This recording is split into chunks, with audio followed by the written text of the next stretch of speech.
Welcome back to the Prestin Sexton podcast. I'm Gabriel Sexton here, sitting across from my co-host, Mr. Preston DeVille. Mr. Preston DeVille, how are you feeling tonight? Well, I'm feeling just wonderful right now. You feeling thankful? Oh, hell yeah. Oh, hell yeah, we are. Today, it's our Thanksgiving week podcast. You know what that means, folks. And if you don't, I'm about to tell you, so you better listen. We're going to be talking about our actresses and actors that we're thankful for, along with some movies that we're thankful for. So I think we should just get right into it. Preston, what do you want to talk about? I say we talk about actors and actresses first. And I know it sounds kind of basic, but the number one actor I'm thankful for is probably Robert Downey Jr. I mean, that guy kind of pretty much kickstarted the MCU. Hold it on his back. Gave us what now? Pretty much the reason there's 25 films, 4 TV shows. Everything. Like, they owe him everything. Yeah, that guy just gave us almost a whole new genre. I would agree. I think, to me, superhero movies are our generation's westerns. Oh, I would 100% agree on that. I think that's the only thing I can compare it to, which I think is hilarious because they're two wildly, completely different things. Yeah, it's like Robert Downey Jr. is the Clint Eastwood of westerns. That's a hot take. That's a bold take. Who would you say is the John Wayne? Hugh Jackman? Yeah. Hugh Jackman. Huge jacked man. But yeah, I mean, I don't think it's really that much of a hot take to say that that basically like Robert Downey Jr. is the Clint Eastwood of... It's our generation's Clint Eastwood. It's like our generation's Clint Eastwood. Like Clint Eastwood was known for like the westerns, and Robert Downey Jr. Yeah, he has some other really good stuff. Yeah, but like he's great in The Zodiac Killer. Yeah, like he's I was really just gonna talk about that. Not only did he give us the MCU, it's like he had the movie Zodiac, the movie Chaplin, like Tropic Thunder. Chaplin, underrated as hell. He's great as Chaplin. He looks exactly like Charlie Chaplin. Yeah, it's scary. It is. It is. It's a little creepy, a little scary. But yeah, like I said, just Robert Downey Jr. kicking off the MCU as Iron Man in one of the most iconic roles in movie history now at this point. It's one of those where it doesn't feel like, oh, Robert Downey Jr. is playing a character. I'm like, no, he's playing himself in this movie. And that's what I think is so neat about it, is when you watch it, I'm like, oh, it is a seamless transition. You can tell when he was Iron Man, it just felt normal, natural. Yeah. So yeah, that's probably my first one right there. How about you, Gabriel? Well, you know me, I like to have controversial takes, and I'm not a very opinionated man, Preston. You never. I've never had a bold take in my life. Lie! Actor I'm thankful for. Alright? I'm hyping this one up like I'm Dana White right at the conference presser. Alright? I'd almost think more Bruce Buffer at the main event. Potato. It's time. It's time! Who we picking? Taylor Swiftie fans. We're picking Jake Gyllenhaal, baby.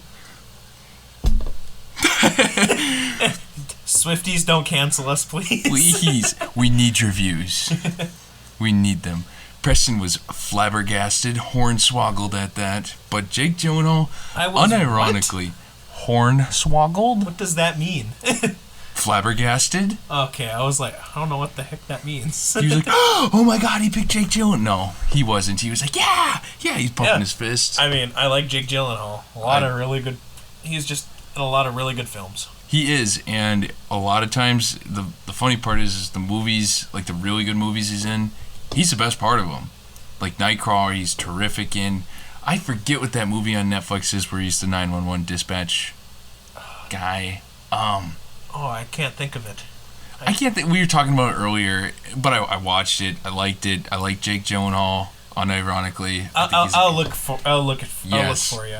But just keep talking. I want to say it's like City of Fire. Anywho, he's really good as Mysterio in Spider-Man, and he's in a lot of different movies. I feel like there was one movie where he was kind of in this Groundhog's Day, and he was trying to stop a bomb on a train. I remember. Oh, Donnie Darko. No, well, he is good in Donnie Darko. I was about to say, I love Donnie Darko. It's kind of funny that Jake Gyllenhaal has a lot of range, in my opinion. Of like he kind of goes from being these fun characters to like these kind of like almost deranged. Plus, I mean, acted alongside RDJ in Zodiac. Oh, that's true. Yeah. Plus, I mean, Zodiac in the Morning. Nocturnal Animals, another really good movie. Mm-hmm. Like I said, he's arguably the best part in some really good movies. Oh yeah, and then the movie we're talking about, it's called The Guilty. The Guilty. I don't know why I couldn't think of it. I know it was The Something. I really thought it was like The City on Fire or City of Fire. I don't know why I thought that. Because he was dispatching when the city was on fire. Thanks. But yeah, another really interesting thing about that role is like there's no other characters in it. He carries it. Like, you don't see much for other characters. You hear a lot of different characters. But it's like, he's the only one actually really on screen. Yeah, and there was a movie that was kind of similar to that, and it was Tom Hardy was, like, coming home. He was on a phone call in the car. It actually has, like, Tom Holland in it. It's kind of a weird movie, but I remember watching it, and Tom Hardy's really good. It was between him and Jake Gyllenhaal to be on this list. Sorry, Tom Hardy. Maybe you'll make it. Maybe you won't. That's why you keep listening. You realize that Tom Hardy's face is almost covered in every movie? That's kind of the funny part is the roles he's in, sometimes you don't even know he's there. Yeah, it's so weird. Like, it's like, people think he's a good-looking guy, but he is. And his face is never shown. Tom Hardy's voice is exactly what you think would come out of him. Yeah. It's like, when you look at, like, the roles he's known for, it's like Bane, his face is covered. Bane. No one cared who I was until I put on the mask. What was the one where he Mad Max, he doesn't talk, or in his face is covered? Hot take, I think Mad Max is okay. I don't think it's great. And then, like, Venom, yeah, you see his face. His voice is not the same, though. But he kind of talks like this. Kind of has a little bit of a lisp. It's weird because you hear Tom Hardy talk, and then you watch Venom, and it's kind of like, oh, that's not his voice. What? He's kind of like dweeby, and Tom Hardy is not a dweeby guy. Like, he's absolutely rocked. Like, he's ripped, and I'm like, oh, I'm not a gay man, but Tom Hardy certainly is attractive. Certainly. He ain't no Ryan Reynolds. No, yeah, it's 1A, 1B, man. All right, want me to get into my second one? Yeah, okay, so number 2, I got Carrie Fisher. Rest in peace, Queen. It's like, I wanted to include 2 actors and an actress. Mm-hmm. And I thought, what's more fitting than Carrie Fisher, a.k.a. Princess Leia? I think she's awesome. I think she was like a real-life kick-ass, like almost a feminist, but not like hardcore, shave your head. Yeah. Whatever feminism you believe in. I don't know. Yeah, I mean, like, let's state the obvious, like, yeah, she's not known for too many other roles, but When Harry Met Sally. I mean, you forget great. She's in there. She's really good in that. I remember watching that for the first time. I'm like, hey, yo, that's Carrie Fisher. We were sitting together freshman year. I was like, Carrie Fisher. Huh, didn't know she was in this movie. But yeah, I mean, like I said, Princess Leia, big Star Wars fan here. And I mean, she's kind of like the pop culture character, like Princess Leia. Would you say that, like, the most prominent female pop culture, like, character?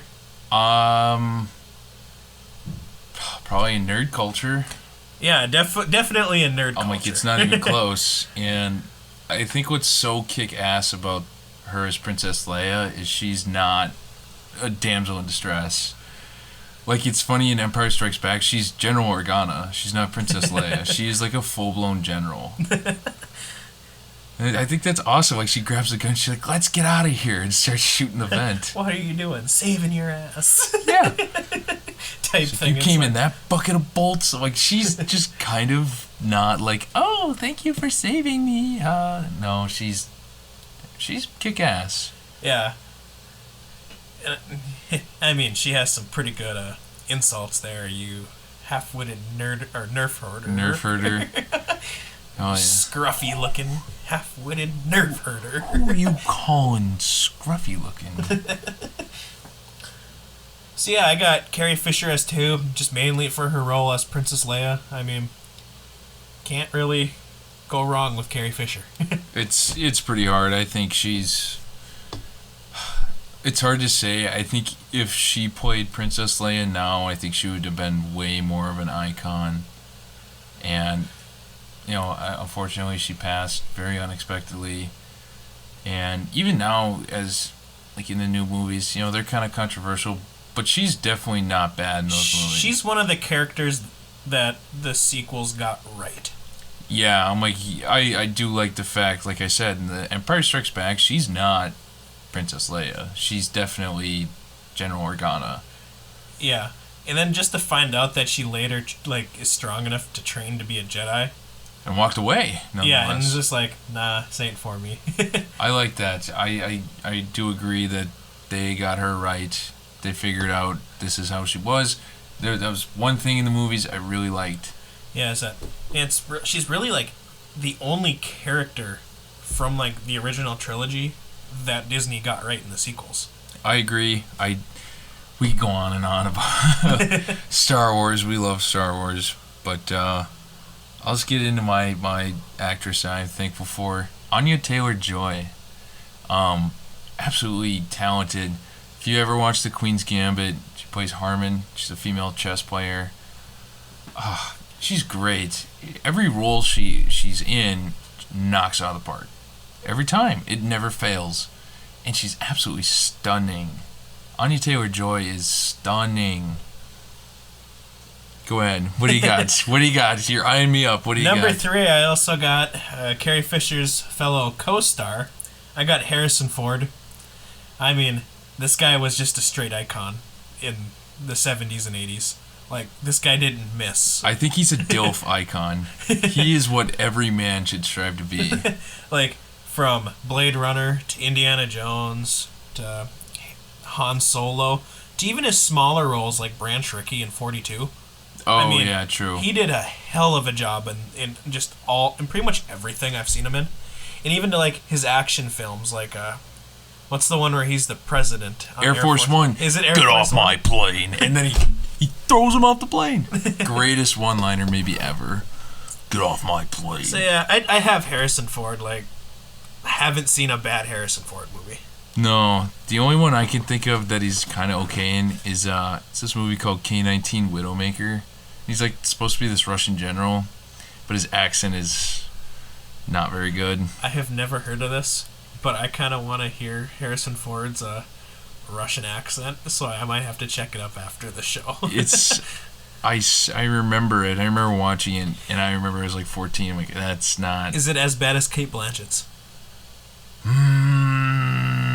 It's got to be close. It's pretty bad. I like Harrison Ford. Did you know he was a carpenter? And before he was an actor, he just kind of like stumbled into it. To be honest, that doesn't really surprise me. No, because I'm like, damn well Harrison Ford's probably like, I wish I was a carpenter still. Like, he's like, I just want to be a carpenter. Harrison Ford kind of seems like, now that I know he's a carpenter, kind of seems like the guy on set. Like, if one of the set pieces have a loose screw, he's like, oh, you gotta do it the right way. Here, give it here. He's like, Jesus Christ. Takes the hammer out of their hand. He's like, oh, you're doing it wrong. Grumpy. I feel like Harrison Ford has been a grumpy old man for like 60 years of his life. Yeah, and he'll probably continue to be a grumpy old man for the next 30 years. He was in Apocalypse Now, actually. I'm sure you've heard the quote of terminate the Colonel, and then he goes, terminate with extreme prejudice. And that's it. That's the only line he has in that movie. I'm trying to think. He's one of those celebrities I'm convinced is immortal. He's gonna look the same. It'll be a sad day when he passes. He's iconic. Yeah, just iconic. Straight icon. It's funny. Yeah. Well, number 3, I'm gonna go ahead and say this is kind of a tough one for me. This year I really, really liked. This is tough for me because I dislike this movie. But Richard Madden was a breakout character in Eternals. And it's funny because I don't like the movie, don't like a majority of the characters. I love Richard Madden in that movie. I think he's great. And I don't want to talk anymore about the Eternals for our diehard fans that listened last week. Are we up to 40? 40, 50? What do you mean 40, 50? Diehard fans.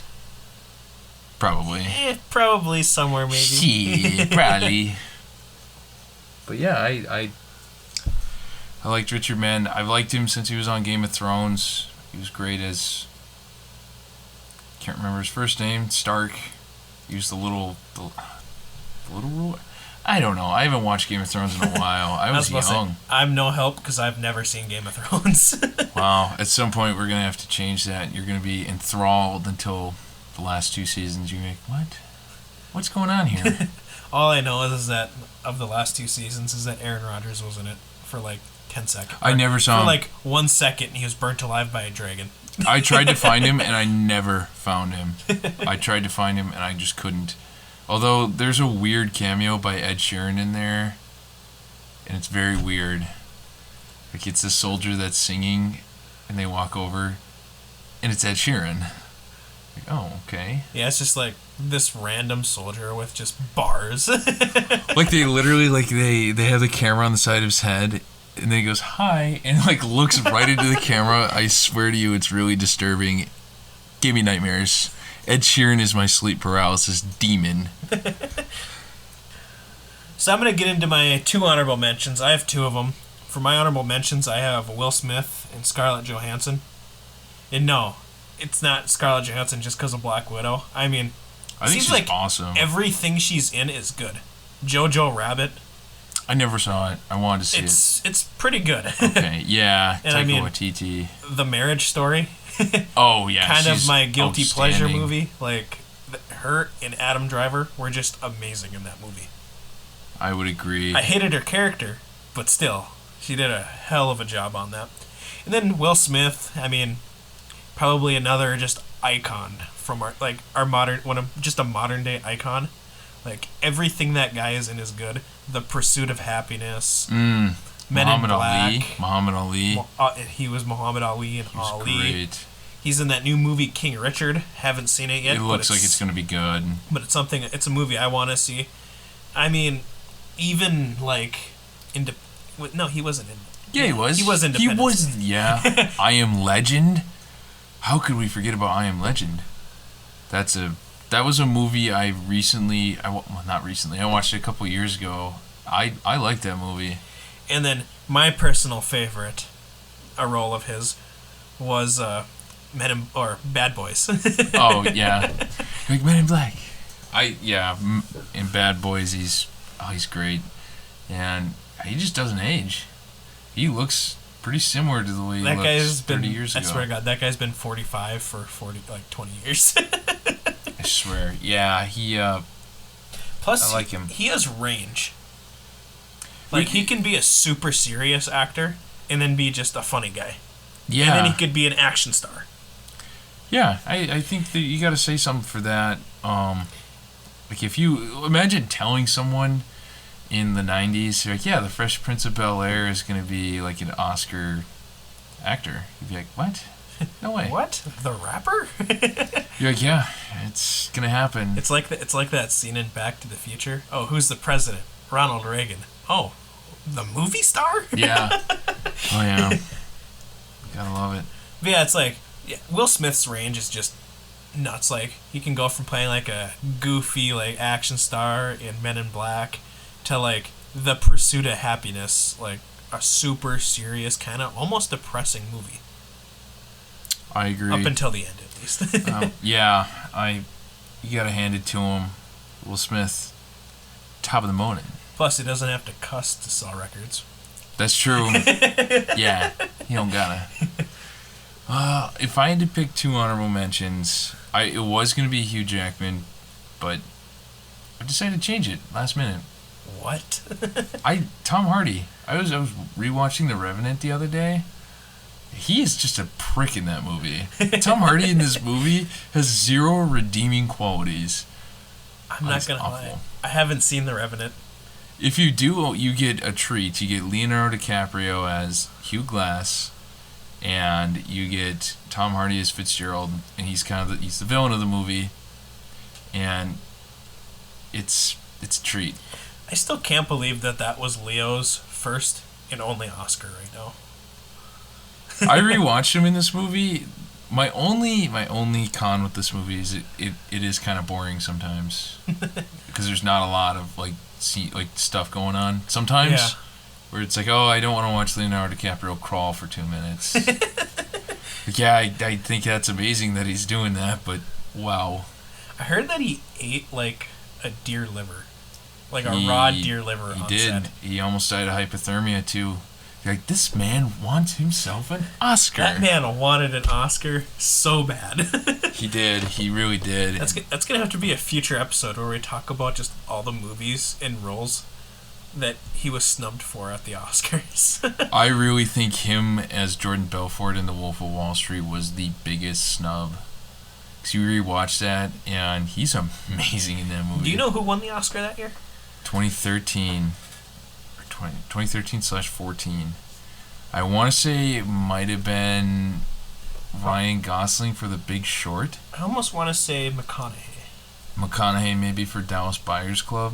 Something like that. If it was McConaughey. Or Interstellar, maybe? Yeah, that was... No! I'm sure you've seen that TikTok. I'm going to search quick, because I kind of want to see I'm curious. I'm really curious. I'll try and fill this awkward silence here just by rambling. Who did win? Here we go. Best performance in a leading actor, the Academy Awards 2014. Here it comes. Oh, I know who it's going to be. And I almost have to agree with who won. Who is it? Oh, no, I was wrong. It was Matthew McConaughey. For Dallas Buyers Club? And to be honest, I'm looking at the thing. Some pretty big names. I mean, Chiwetel Ejiofor. I can't remember. I think is how you say his name in 12 Years a Slave. Chiwetel. I almost have to say that he should have won. I've never seen that movie. I really want to see it. It seems very serious. Oh, it's so good. So good. Yeah, like I would definitely say that Ejiofor should have won the Oscar that year. All right. Keep that in mind. Like, he's brilliant in that role in 12 Years a Slave. Fair enough. It just... Yeah, rewatching The Revenant. I just rewatched it the other day. It was opening weekend, so my family had dude movies for movie dudes. So we watched The Revenant, and then we watched Tom Hardy. And I'm like, Tom Hardy is just the most awful human being in that movie. He's terrible. Hate him. And good actors make you hate their characters. Yeah. I'm kind of surprised that we didn't hear Hugh Jackman on one of your lists. Like, your boy's Wolverine. I know, but he had one movie this year, and it just looked so awful I didn't want to watch it. I'm like, Hugh, what are we doing? Which movie? It was the one where, like, it flooded and he couldn't remember anything about, but he could remember a past life. I'm like, this looks stupid. I mean, Hugh Jackman was really good in, like, the two musicals I actually like. He was great in The Greatest Showman. And Les Miserables. Yeah, I didn't want to even tempt to say it, because I know I'm going to just say something totally wrong. he is a real-life triple threat. He can sing, he can dance, and he can act. Yeah. And he can do all three, like, really well. Yeah, he's definitely not a specialist, but I think we should get into some of our movies we're thankful for. So I know we've kind of talked a little bit about Star Wars already, but the movie I'm most thankful for is Star Wars A New Hope. I mean, how could you not? Star Wars, my favorite, like, movie and TV franchise of all time. You know, introduced us to just some of the most iconic characters in cinematic history. Luke Skywalker, Obi-Wan Kenobi, Han Solo, Princess Leia, Darth Vader, Emperor Palpatine, a stormtrooper. They're iconic. Yeah, whether you like stormtroopers in general. And, like, even, like, the rebels with the weird hats on the spaceship. Yeah. Like, what is that? I'm like, why are you wearing a salsa bowl on your head? Plus, Tarkin was in it, too, also, right? Grand Moff Tarkin, He was in A New Hope, right? Yes, he was. Okay. I couldn't remember if he was in that movie or not. Fear will keep them in line. You may fire when ready. Like, the movie just has so many iconic characters, iconic lines. Mm-hmm. Like, I just couldn't keep them out. And I mean, Tusken Raiders also, like, in terms of iconic. I would make the Tusken Raider noise, but it is it's quiet hours. Yeah, it's 9 o'clock. It's 9 Please don't. o'clock on a Monday. Gabriel's not allowed to make Tusken Raider noise. I mean, Jawas, R2D2, C3PO. Jawas. Like, I could continue to just name iconic Anybody- characters and beings in Star Wars: A New Hope. Because I think almost everyone in that movie is iconic. anyone in the cantina. Memorable. It's instantly memorable. The music, iconic. Do you know what it's called? You know what it's called. I want you to say it. The score? The music in the cantina. It's not jazz. Cantina band. It's not jazz. It's... I don't know. You don't know? No. You should look it up. Just Because it's funny. It's a great... Just tell me. I don't want to get fined, Preston. It's great. It's absolutely... So what should I check up? Look up, what is the Star Wars universe name for jazz? You can hear him, he's typing, folks. He's in for the revelation of a lifetime. Say it! Say it! Say it! It's called Jizz. Why am I now just learning this? I'm like, of all the things you could have named it, George Lucas, you named it. George knew what he was doing. He's like, it's not jazz, it's jizz. That's amazing. You're welcome for that. You're welcome. Fun facts with Gabriel. Star Wars jazz is called jizz. That's great. I just blew his mind. Oh my god. You were sitting here like, do you know what the kind of music's called? And I'm like, no. Star Wars music? You're like, yay. You just learned something new. Yeah, I definitely just did.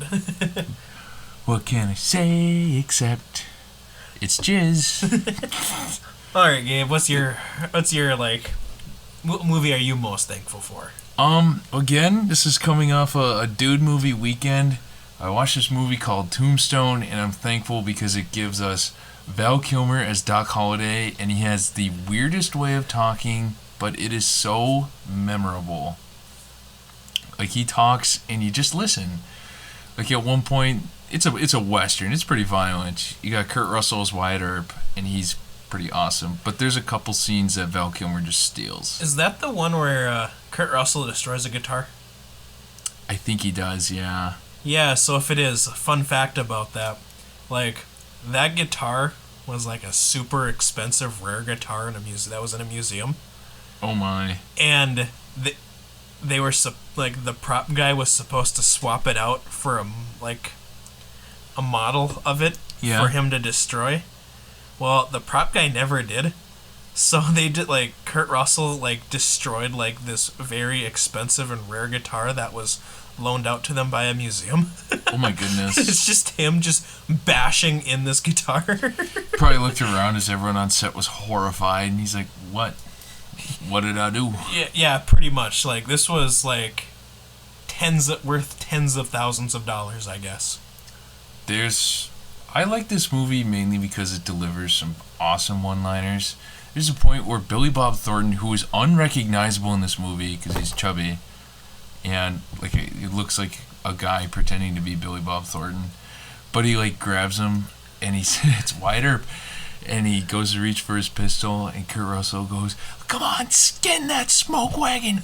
Come on, skin it! Let's see what you got." And he goes, blah blah blah. And he goes, "You know what? I'm getting sick of your bluster.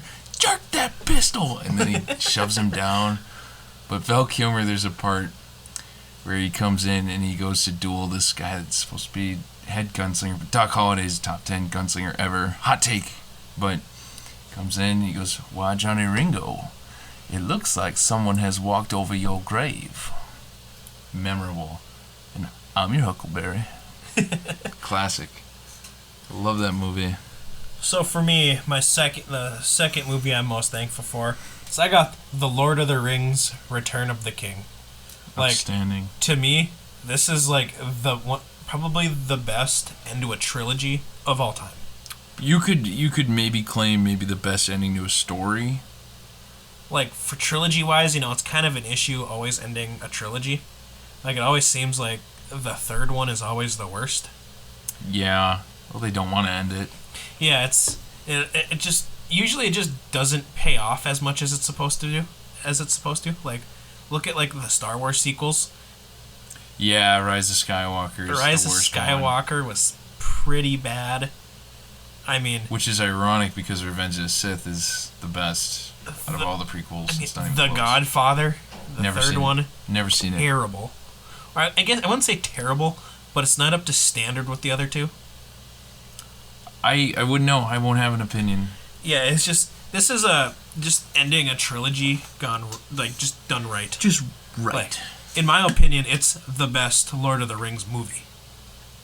Like, there's so much epicness in it. You got like Frodo and Samwise going. Don't spoil it. Maybe it's been out since 2003. I'm gonna spoil it. It's like you got Sam and Frodo going up to the top of Mount Doom and throwing in the ring. You got Aragorn. I can't say his name, but like getting like the ghost army to attack like the orcs.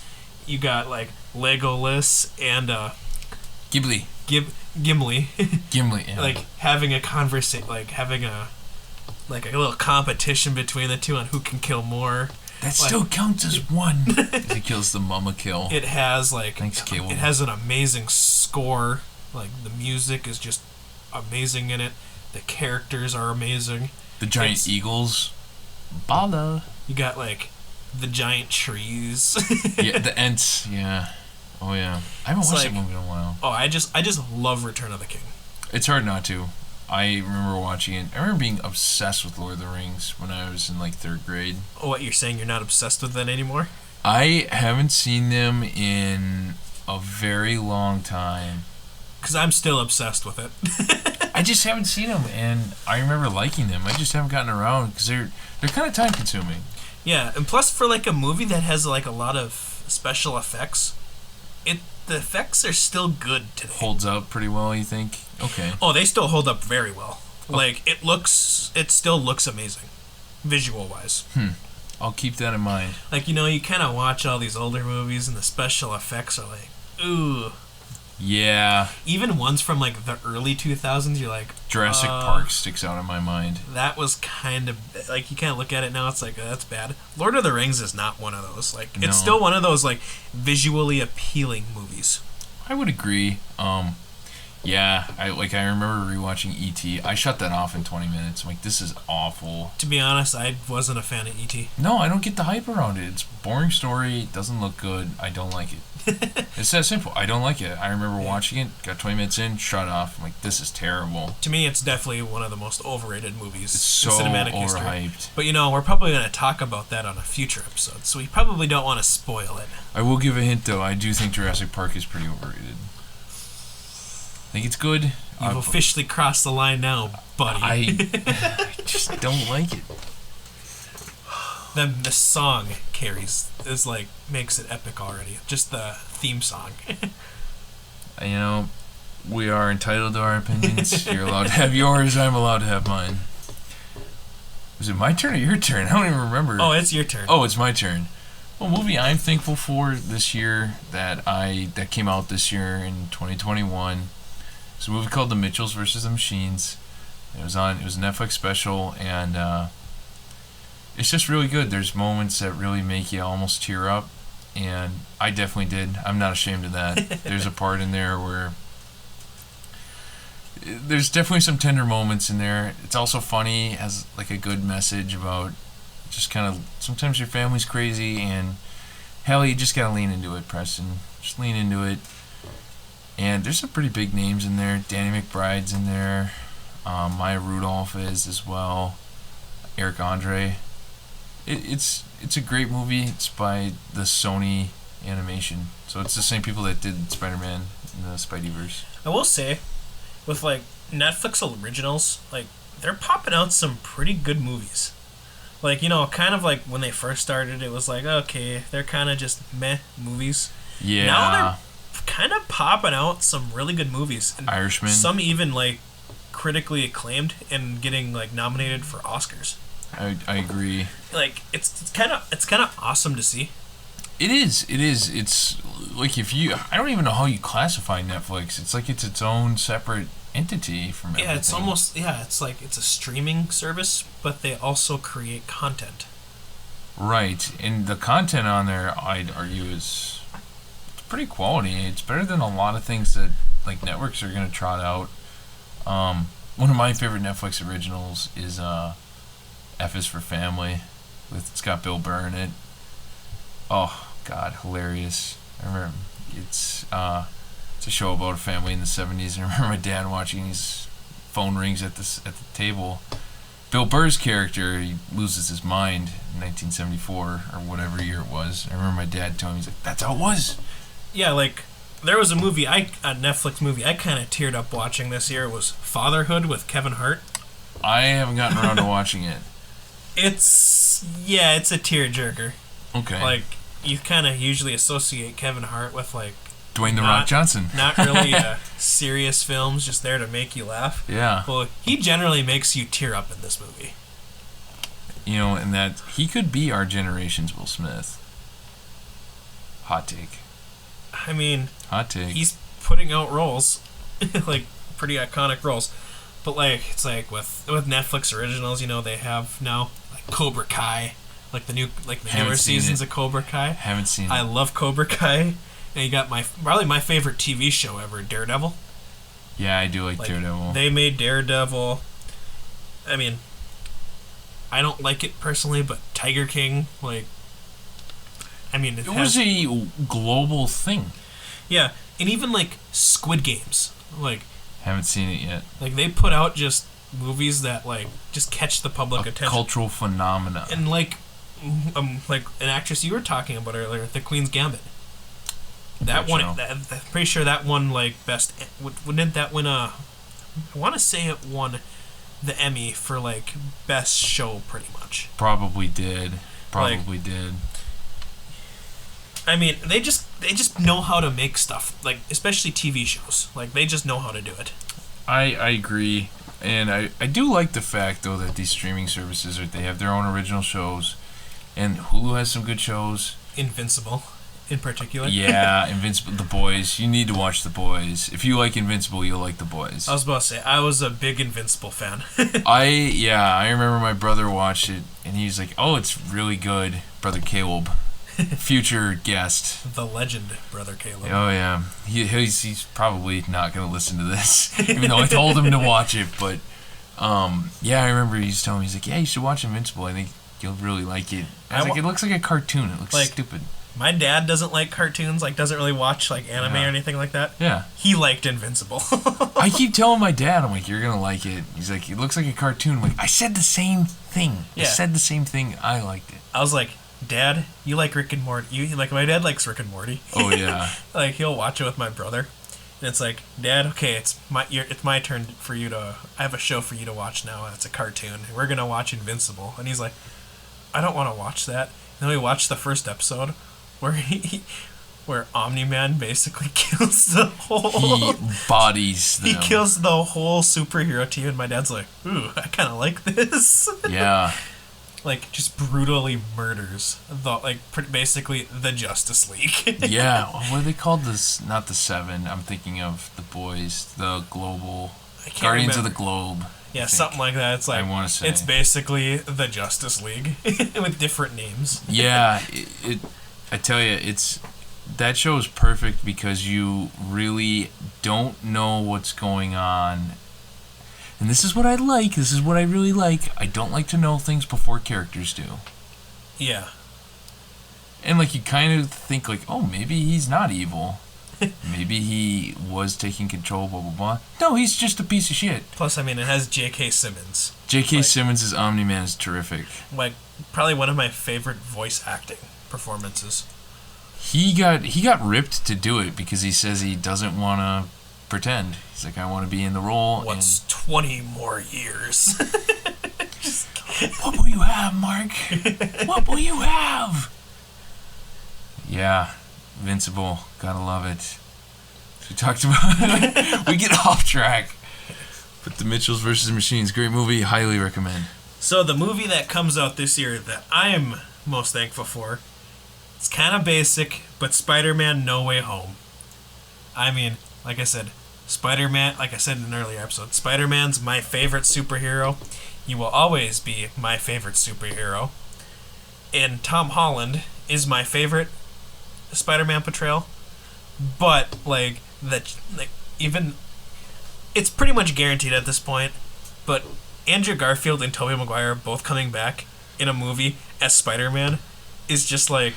I remember you sent me the TikTok of the Incredibles guy. He's like, see? He moves! He moves! And it's the lizard. It's the lizard just getting kicked in the face by something invisible. He's like, he moves! He moves right there. That was funny. You didn't see it? Wait. Right there. Like Preston guys, he's not gonna be able to sleep. Nah, like, the two things I'm most excited for in my life. It might be sad, but Spider-Man No Way Home and The Mandalorian Season 3. Preston's like, future birth of my child below Season 3 of The Mandalorian. And Spider-Man No Way Home. Like, I want to see what happened to Baby Yoda. Grogu. Or Grogu. No, I'm not calling him Grogu. I don't want to call him Grogu. I usually call him Grogu, but it's like... That's not his name. That's not his name. Because right now, that's my child. Oh. Do you know who the father is? Dart's eyes. No, I don't. No, that's the thing. We don't know who the father is. Could it be Yoda? Yoda, it could be. Which would be kind of funny because Yoda shames Anakin for having. He's like wife. A nice one. He's like, I don't know, you little prick. Anakin's like, what? No. It kind of makes sense why Yoda was like, though, you shouldn't be afraid to lose what you love. You should just cut it off. And it's like, oh, that makes sense now. Wow. Yoda's like, I know from experience. In deep. Preston in deep. He's like the picture of Charlie Day from Always Sunny in Philadelphia where he's cracked out and he's pointing at the corkboard with the ropes and shit. Oh, it's funny. But yeah, plus Spider-Man No Way Home. I mean, you're bringing back all the best villains. Dafoe, Molina, Jamie Foxx. Jamie Foxx wasn't that good in The Amazing Spider-Man. Never saw it. But his character looks awesome in this new movie. It's he's not some nerdy blue guy now. He's Jamie Foxx. Fair enough. Plus, I kind of have a little theory on Spider-Man No Way Home. You want to hear it quick? Do the masses want to hear it? I think so. We do. Of course they do. Of course. Of course we do. So you're kind of seeing in the trailer all these villains having kind of looks like Stark Tech almost, but they don't at the beginning of the movie. Jamie Foxx looks like he has an arc reactor. Doc Ock has nanotech arms that kind of look like the Iron Man.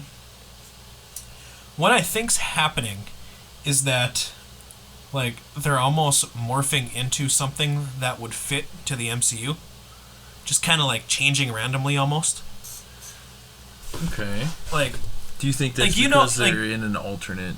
Because they're from those universes they're pulled from. Okay, well, I see what you're saying. They're gonna change. You know how to in, fit the dimension. You know how in WandaVision, whenever she created her thing, it changed everything. It changed to something that would fit that time period or fit that universe. That's a good theory. Well, I have my thing is Jamie Foxx's original blue nerd is the original blue nerd at the beginning, but just randomly adapts into where his powers derive from Stark Tech, because that's what would fit the universe. That's a Doc Ock's arms are also Stark Tech, are also derived from Stark Tech. I saw that part. Because that's what would fit in this universe. So while it's not Tony Stark's fault that these characters are he didn't create a villain, but they're just randomly adapting to what fit in the MCU. Kind of get what I'm saying here? You have spent a lot of time thinking about this. I have. Like, Preston, why didn't you only get 3 hours of sleep? You're thinking about stuff. I've watched the No Way Home trailer at least 20 times. That's funny. Real quick, I'm just gonna say my last one that I'm thankful for, and then we'll go off the rails again, of course. Well, I got an honorable mention also. Okay, well, yeah. All right. It's not a movie. I'm gonna say a first TV show. I really freaking love Ted Lasso. I watched Ted Lasso literally 2 weeks ago. Yeah? And I couldn't agree with you more. It's so good! It's so good! It's so weird. You think it's going to be such a stupid concept of this American football Division coach. II football coach.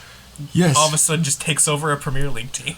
I remember I saw that as a concept. I'm like, this show's going to suck. And my parents got me into it, believe it or not. They said, Ted Lasso, really good. Jason Sudeikis in this TV show is amazing. Hilarious, and he's amazing. And there's parts in there that are funny, and there's other parts that are really, really sad. Yeah. And it has those elements. One of my favorite parts in the TV show is it was Roy. Roy Kent. Roy Kent. Roy Yeah. Kent. He's retired. He's all retired now. Yeah. And you know how his niece is now kind of a big part where she has the nasty breath. Oh yes. It's it can't be that bad. Can't be that bad. And then they're like, okay, let us smell it. And she breathes and he just lets out and he's just every oh known curse. I love Roy Kent on that show. He's so funny. Plus just the fact that he just completely broke down at his retirement speech, just so out of character. It was just funny. It was funny. I think there's a bunch of characters on that show that are pretty good. I could just talk about why I love Roy Kent for 20 minutes. But by far my favorite moment of his was you know how studio analysts before a game, before a big football game. Yeah. You know, we got a 12-year NFL coach here. Yeah.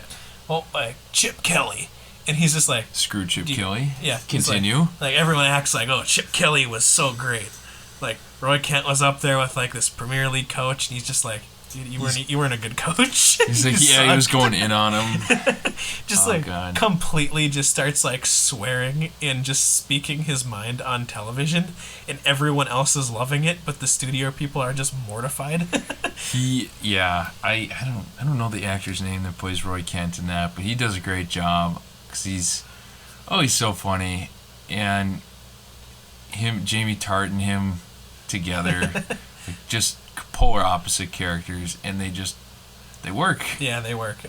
Just everything about Ted Lasso is amazing. Yeah, I know you're big into soccer, but I was talking about it one day. You mean football? Football, sorry, football. It's how is that offside? He's I don't know, I need you to explain it. That's me watching football.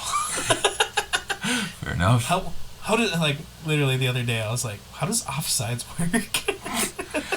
They're well, you just kind of know it when you see it.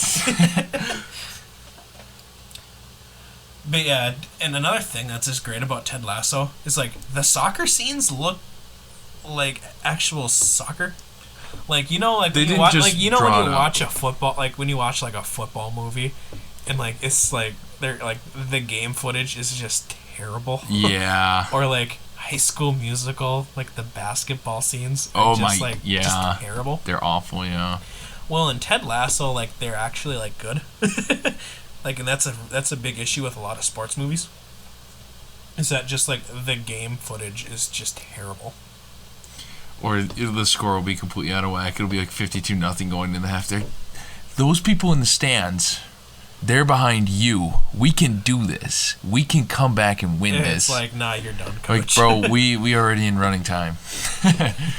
Bro, we in running time. It's kind of like the Mighty Ducks. Yeah. It's I love the Mighty Ducks, but it's these just people who are just trash at hockey all of a sudden just win the championship. Nah, that's not how it works. You're come on, Disney. Give me something real. Like, if it was real, if they would have gotten pounded in the next Thursday, he would have finished a bottom. But you wouldn't watch it. You wouldn't watch it. You wouldn't watch it. You wouldn't watch it. The one movie that does, like, capture, like, pretty good game scenes is Miracle on Ice. Like, they were pretty decent. Shout out my brother, not my brother, my friend Lars. We watched that like 1 a.m. one day. Made popcorn. I could not stay awake through that last part, and it wasn't because it was a bad movie. Kurt Russell in this movie's great. It's great. Like, Kurt Russell's speech in the locker room. Chilling. Makes me feel like I could run through any door. You're like, oh my god. All right, I'm pumped. Someone. I'm gonna go run through the door now. Yeah. Yeah. Who do you play for? Alright, so back on topic. Alright. So I'm going to talk about my honorable mention. It was originally going to be a movie, but now that I know we can bring up TV shows, we've opened it up. I'm bringing up The Mandalorian. It's always a win. It's never not a win. Like a Star Wars Western. Need I say any more? It really is. It's kind of funny. I really think The Mandalorian has brought in a new age of Star Wars fans. Yeah, like, Disney's been kind of weak at producing a lot of Star Wars stuff. Their sequels weren't really good. They kind of missed on Solo. I like Solo, but they missed. Solo's a good movie, not a good Star Wars movie. Rogue One was good. That's a movie. The last third of it, terrific. Yeah, like, really just great. Rogue One as a whole is amazing. Like, the Clone Wars season, hit or miss episodes. Like, first half, kind of weak. The Perez sisters. I haven't seen Bad Batch yet, but I've heard pretty good things about Bad Batch. It's something to watch. We'll just go with that. But The Mandalorian, outstanding. Like, that's like a big slugger stepping up to the plate and hitting a 500-foot bomb in the World Series. Wow. Like, knocked it out of the park. Hot take, but in my opinion, it's the best Star Wars content in, like, the whole franchise. That's hot. That's like, steamy. First season was really good. You know, kind of felt like it was missing something. Second season, open it up a little second more. season was brilliant. They redeemed Boba Fett. They got us Ahsoka Tano. They got us Pedro Pascal just playing a amazing Din Djarin. And I mean, Baby Yoda. Need I say anything else? Here's my one thing, and this is the only bad thing I will say about The Mandalorian. I don't think Ahsoka Tano should have been in there. I can kind of agree with you. I think it should have been someone new. One thing I did like about it, though, is that it was only one episode. Yeah, and Ahsoka Tano's going to get her own show, and I think that's cool. I really do. But I think it's kind of a hot take, because I was talking about it with my dad, and we kind of talked about it would be nice if they had a new character, and one thing with Star Wars is that everything has to relate to one another. Yeah, I kind of agree with you there. We've seen enough, I think, Ahsoka Tano. The whole Clone Wars, like, you saw pretty much her whole rise up and then her stop being a Jedi. Mm-hmm. You got the new Clone Wars series where you got more of her. You had Rebels where you saw more of her. Mm-hmm. It's like, I can agree with you there. Like, have you played the new Star Wars game? Which one? Fallen Jedi, I think. Yeah, Jedi Fallen Order. Fallen Order, that's what it's called. I kind of want to see him in real life. Cal Kestis. Cal Kestis was a very interesting character. I almost wish we saw Cal Kestis instead of Ahsoka Tano. That was, I remember when they said, oh, he's going to go visit some Jedi, blah, blah, blah, and there was debate of whether it was going to be Ahsoka Tano, maybe Mace Windu, Cal Kestis. In my mind, I'm like, make it someone new. Make it someone completely unheard of. For me, it was, I wanted Mace Windu. Like, he'd be a new enough character for me because we haven't seen a whole lot of Mace Windu. He's so badass. They kind of let him down in the prequels. They haven't, yes, he looks like he died on screen, but he fell out of a window. Jedi can fall out of a window and live. No one can kill a Jedi. Like, we saw Darth Maul get cut in half and fall down, fall hundreds of feet down into I don't even know what it's called. He lived on hatred. Yeah, Powerful. and it's like, with Mace Windu, Mace Windu was used the dark side. He had his own little thing. And I think that him being betrayed could like turn him into kind of like an anti-hero type thing, like a fallen Jedi but not a Sith, to where like he could like where the dark side let him live, like was the reason he lived. Wouldn't it be cool if he was blind in one eye and he had the Sith eye in the other? I wouldn't say Sith eye. What if he had one Sith eye, so that way it shows like right down the middle? Yeah, just He's balance. right down the middle. Yeah, like I would love to see Mace Windu make a return in The Mandalorian. One can only hope. One can only dream and hope. Favreau, Filoni, you heard us. Please, if you're listening, I know you are, Favreau and Filoni. Please make it happen.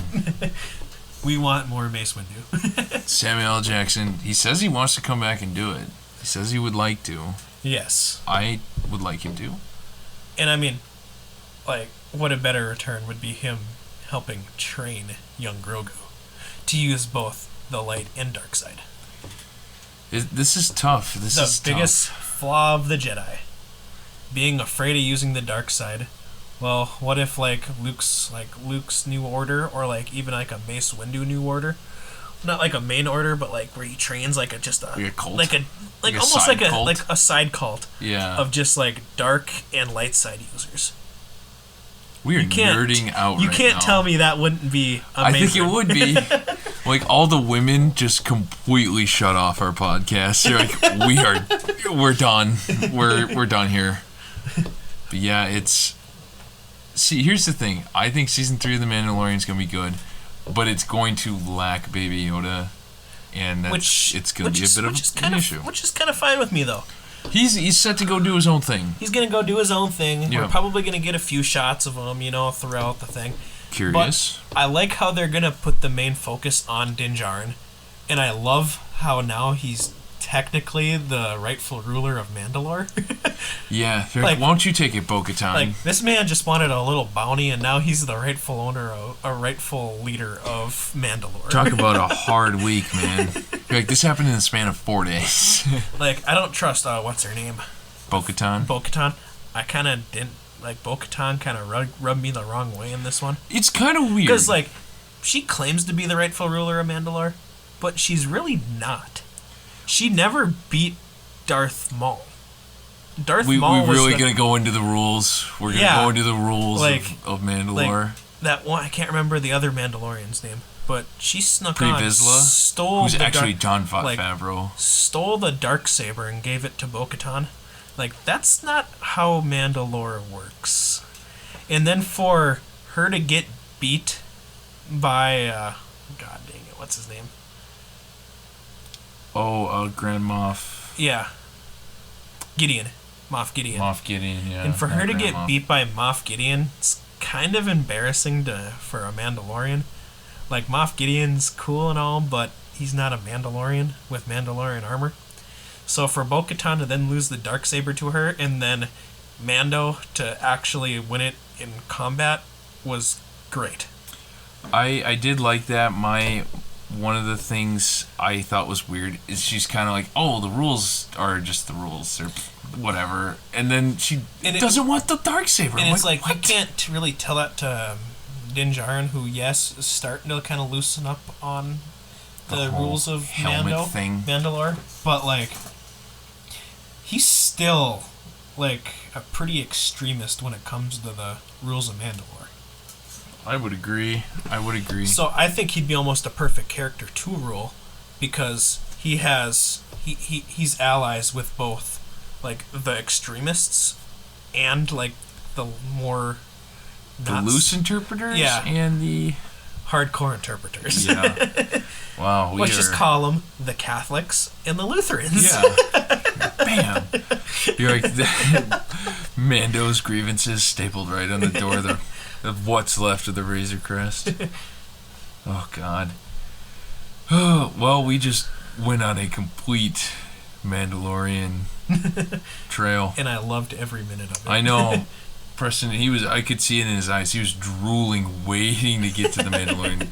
Like, okay, buddy. It wasn't even planned for me to talk about The Mandalorian. I was going to talk about The Godfather as my honorable mention, but when you brought up Ted Lasso, I just saw it as a perfect opportunity to talk about my TV show. There was a weak spot, and he's like, and he pounced. He's like, meow, like a mountain lion. Like, here's a little goat. I was out in the open talking about Ted Lasso, and Preston's like, bah! And he got me. Din Djarin's the rightful ruler of Mandalore. Well, hot take. Not a hot take. Boiling water, kinda? Hot water? Kinda, yeah, I'd say that. Kinda. Well, do you want to do the outro? Oh, geez, you think I can? Oh, I think so.